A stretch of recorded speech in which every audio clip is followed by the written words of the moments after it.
Halo, Assalamualaikum warahmatullahi wabarakatuh. Selamat pagi, kembali lagi dengan saya, Ibu Besevi Ranita Astari. Kali ini kita akan masuk ke materi selanjutnya ya. Masih dengan pelajaran chemistry yang selalu lihat. Kali ini kita akan bahas tentang penyetaraan redox ya. Namun sebelumnya kita mengingat pelajaran di kelas 10 yaitu penyetaraan persamaan reaksi biasa. Nah, masih adakah yang ingat cara menyetarakan reaksi berikut? N2 tambah H2 menghasilkan NH3. Masih ingat yang mana yang dimaksud dengan oksidasi dan reduksi? Semoga kalian ingat. Ada kaitannya dengan persamaan reaksi di atas. Apa itu bilangan oksidasi? Tentunya dalam menyetarakan persamaan reaksi di atas, kalian akan terlibat dengan bilangan oksidasi. Nah, jelas bilangan oksidasi setiap unsur dalam senyawa itu akan berbeda. Seperti Mn dalam NO2 akan berbeda ketika Mn dalam KMNO7, termasuk di pelajaran berikutnya yaitu penyetaraan persamaan reaksi redox. Oke. Dalam pembelajaran ini, peserta didik mampu menemukan persamaan reaksi redox setara dengan metode setengah reaksi. Nah, bagaimana menyetarakan persamaan reaksi redox? Ayo kita lanjut. Penyetaraan reaksi redox. Konsep redox yang sebagaimana sebelumnya saya telah ingatkan ya, konsep redox ini digunakan dalam penyetaraan reaksi yang harus memenuhi hukum kekekalan massa, hukum kekekalan muatan. Disetarakan dengan metode setengah reaksi dan bilangan oksidasi. Namun kali ini kita akan menggunakan setengah reaksi, yaitu menyamakan jumlah elektron yang diikat atau dilepaskan. Oke, bisa kita lanjut. Metode setengah reaksi redox dapat dikatakan sebagai reaksi gabungan antara dua reaksi paralel atau setengah reaksi, yaitu reaksi reduksi dan oksidasi. Cara penyetaraan persamaan reaksi redox dengan cara setengah reaksi yaitu dengan melihat elektron yang diterima atau dilepaskan. Penyetaraan dilakukan dengan menyamakan jumlah elektronnya. Oke, kita lihat dulu tahapan metode setengah reaksi. Tahapan pertama adalah tuliskan setengah reaksi untuk kedua zat yang terlibat dalam reaksi. Tahap kedua, setarakan jumlah unsur yang mengalami perubahan Bilox. Tahap ketiga, setarakan atom oksigen dengan menambahkan molekul H2O pada ketika dia suasana asam pada ruas yang kekurangan atom O, ketika dia suasana basa pada ruas yang kelebihan atom O. Oke, setarakan atom hidrogen dengan cara ketika dia suasana asam ditambahkan ion H+ pada ruas yang kekurangan hidrogen. Nah, sedangkan dia ketika suasana basa ditambahkan ion OH- pada ruas yang kekurangan hidrogen. Nah, lanjut tahap 5. Tahap 5, setarakan muatan dengan menambahkan elektron. Tahap 6, samakan jumlah elektron yang diterima dengan yang dilepaskan. Kemudian jumlahkan. Baik, kita sudah masuk ke contoh persamaan reaksi ya. Nah, di sini persamaan reaksinya dalam suasana asam ya.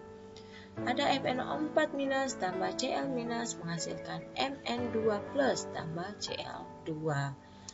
Tahap pertama yang harus kalian lakukan adalah tuliskan setengah reaksi untuk kedua zat yang akan direaksikan. Jadi, buat setengah reaksinya ada MnO4- menghasilkan Mn2+ ya, jadi dari persamaan reaksi ini. Nah, kemudian reaksi keduanya adalah Cl- menghasilkan Cl2 maksud saya. Kemudian setarakan unsur yang mengalami perubahan Bilox.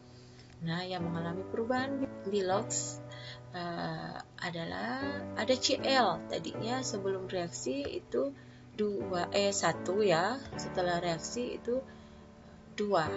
Maka disetarakan atomnya, jadi sebelum reaksi ditambahkan 2. Untuk MnO4 dan Mn sama ya, sebelum dan sesudah reaksi sama 1 atom.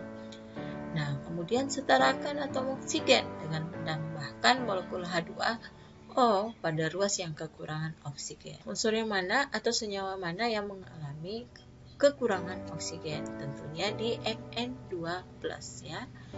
MnO4 mengandung O, sedangkan sesudah reaksi Mn, dalam hal ini Mn2+ itu kekurangan H2O, maka ditambahkan H2O. Berapa yang ditambahkan? Ya, sesuaikan dengan berapa oksigen sebelum reaksi. Sebelum reaksi ada 4, maka H2O-nya dikalikan 4. Untuk Cl tidak ada perubahan. Oke, kita lanjut. Setarakan atom hidrogen dengan menambahkan ion H+ pada ruas yang kekurangan hidrogen. Karena tadi Mn kita telah menambahkan H2O pada ruas kanan, tentunya di ruas kiri unsur sebelum dan reaksi itu harus sama. Jadi sebelum reaksi harus ditambahkan hidrogen.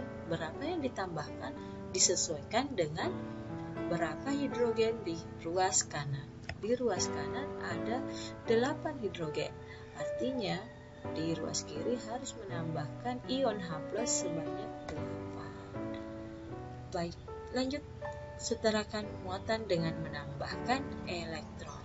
Karena muatan sebelum reaksi itu ada 8, setelah reaksi itu 2, maka hal inilah yang kemudian disetarakan dengan menambahkan elektron. Begitupun dengan Cl. Cl minus tadinya 1, sebelum reaksi itu 1, muatannya 1, setelah reaksi itu muatannya 0, tidak ada ya.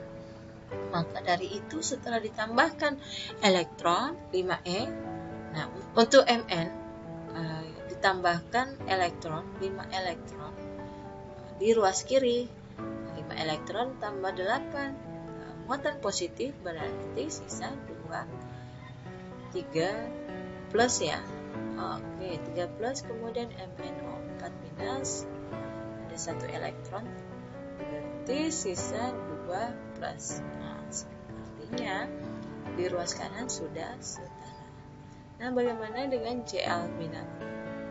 Cl minus di sini ada 2 elektron, 2 kali muatan negatif ini, berarti 2 minus. Artinya harus menambahkan elektron di ruas sebelahnya, dalam hal ini ruas kanan ya.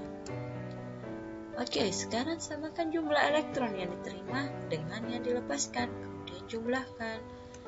Nah, setarakan di sini 5 elektron, sedangkan di Cl itu 2 elektron. Artinya Cl dikalikan 5 dan di sini di MnO4 itu dikalikan 2 sehingga menghasilkan 10 elektron tambah 2 16 H+ tambah 2 MnO4 minus menghasilkan 2 Mn2+ tambah 8 H2O. Sedangkan di bawah karena dikali 5 Cl berarti 10 Cl minus menghasilkan 5 Cl2 tambah 10 elektron.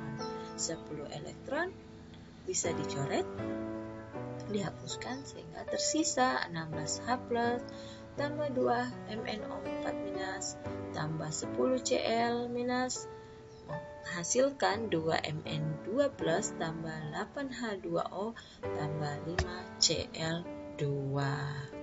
Oke, apa yang dapat kalian simpulkan dari pelajaran hari ini? Ayo kita sama-sama memikirkannya. Oke, untuk materi penyetaraan redoks tengah reaksi telah selesai. Terima kasih atas perhatiannya. Assalamualaikum warahmatullahi wabarakatuh dan sampai jumpa.